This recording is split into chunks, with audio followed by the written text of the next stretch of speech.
Chapter 9. Jeff the Killer.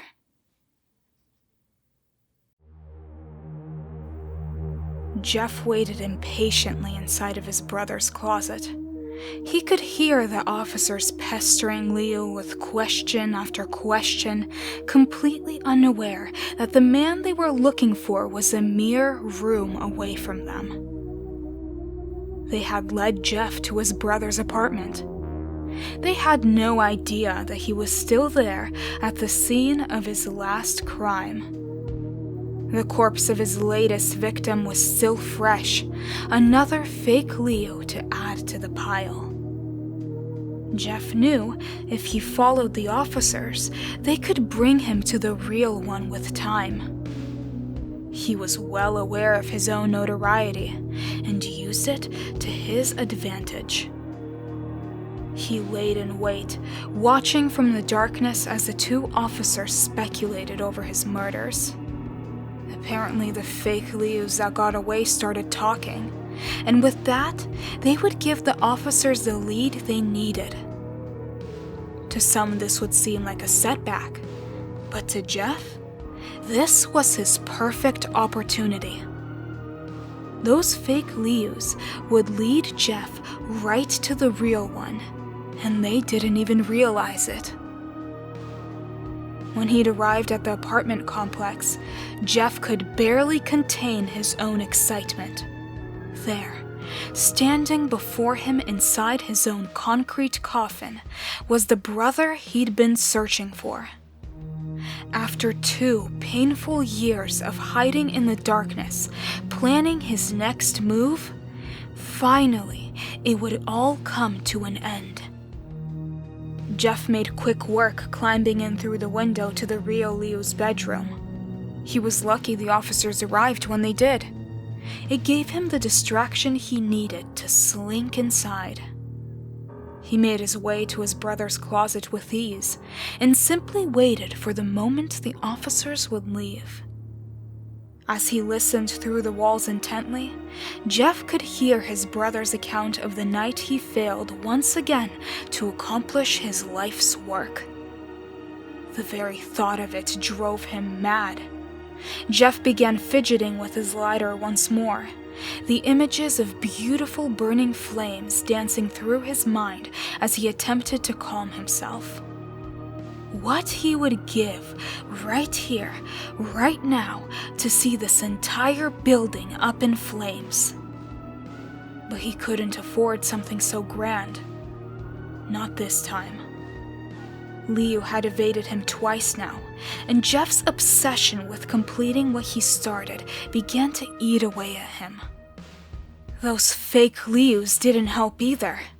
They popped up around every corner, fake Myuu after fake Myuu, purposely put there to throw Jeff off his brother's trail. How selfish could he be? To sacrifice so many people just so he could live a little longer. He fidgeted with a lighter more and gritted his teeth at the thought. How selfish! He repeated over and over in his mind. The thoughts nearly consumed him completely, until he was snapped out of it by what sounded like the officers finally taking their leave. Jeff could hear the door shut behind them, and soon enough, his brother stumbled into the room and laid in bed. Finally, Jeff thought. His life's work was now mere feet away from him, and Myuu didn't even realize it. The excitement felt like a raging fire within Jeff's chest. His palms sweated, his heart pounded, his eyes burned as tears of joy formed around them. But he had to contain himself. He had to wait. Wait until Myuu had fallen asleep. That moment never came. Jeff watched for what felt like hours as his brother tossed and turned in bed. And then he watched as he slowly sat up, glancing around the room as if something was off. Jeff was confused. What could possibly have tipped his brother off? He was completely silent and fought off his urges to show himself right then and there for the sake of subtlety. What could it have possibly been? Jeff deliberated over this question, until Leo, unbeknownst to himself, answered it for him. The window. Jeff was so eager to get into the house that he never closed the window. This was an oversight he'd made before, his own eagerness often being his worst enemy. How could he have done this now? How could he have made such a simple mistake when he was so close to perfection? As his brother rose from bed to close the window, Jeff could see him looking around for something that seemingly wasn't there. A weapon? Did his brother bring a weapon? A sharp pain suddenly jolted throughout the side of Jeff's throat, memories from that night forcing their way back into his mind. The rage began to boil in the deepest pit of his stomach once more. He could barely control it this time, opening the closet door but a crack as his brother went to close the window.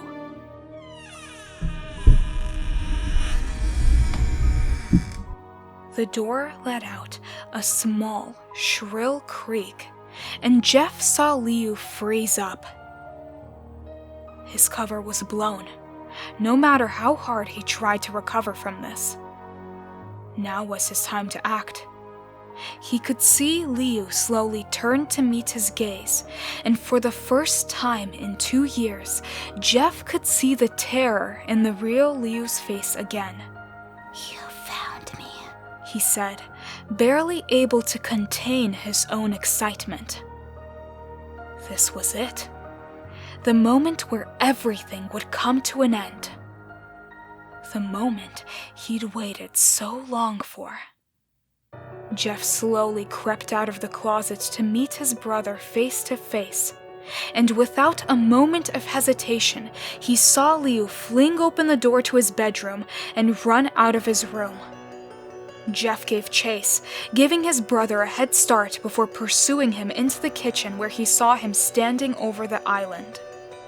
Jeff turned him around, and a struggle broke out between the two. Leo put up a good fight, but Jeff was always stronger, and soon enough, he had his brother pinned down in a similar manner to when they'd last seen each other 2 years ago. Jeff laughed to himself as Leo attempted in vain to shove his brother off of him. He pulled out the box cutter that Leo had stabbed him with all that time ago, and he raised it over his head, ready to finally end this once and for all. But something distracted him before he could swing down. The light glint of metal in Leo's hand. A knife? When did he get his hands on that knife? In a panic, Jeff tried to finish the job, swinging down at his brother's throat, all the while Leo attempted to stab his brother with the switchblade he had concealed. When the blades connected with flesh, there was a long, drawn-out silence.